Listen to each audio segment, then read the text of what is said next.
kubimbwira banamaze kubibona kandi ntuterwe ubwoba ibyo byose bikugose kuko ndi Uwiteka Imana yawe manuwe no kugutabara.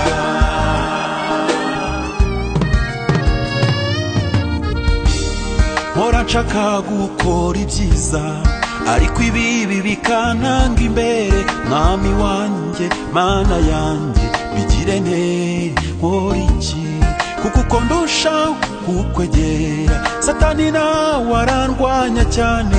Mwami wanjye Mana yanjye umpa imbaraga zo kunesha. Humura mwana wanjye ibyo uvuga byose ndabyumva kandi imbere y'uko ubimbwira banamaze kubibona kandi ntuterwe ubwoba ibyo byose bikugose kuko ndi Uwiteka Imana yawe manuwe no kugutabara. Humura mwana wanjye ibyo uvuga byose ndabyumva kandi imbere y'uko ubimbwira banamaze kubibona kandi ntuterwe ubwoba ibyo byose bikugose kuko ndi Uwiteka Imana yawe manuwe no kugutabara.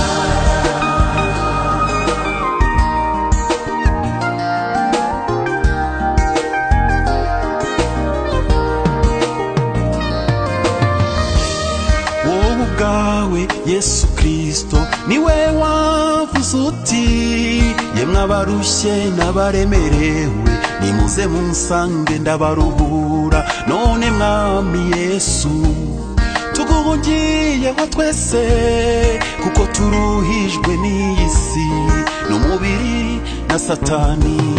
Humura mwana wanjye ibyo uvuga byose ndabyumva kandi imbere y'uko ubimbwira banamaze kubibona kandi ntuterwe ubwoba ibyo byose bikugose kuko ndi Uwiteka Imana yawe manuwe no kugutabara.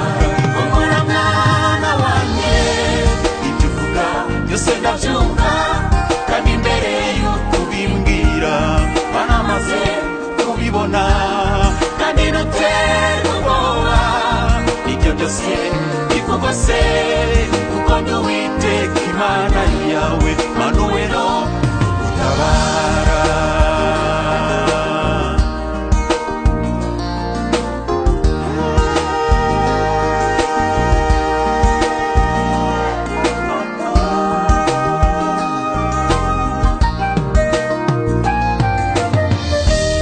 Mana Data wa twese niwe wavuze uti naho waca mu mazi asuma ntabwo azagutembana.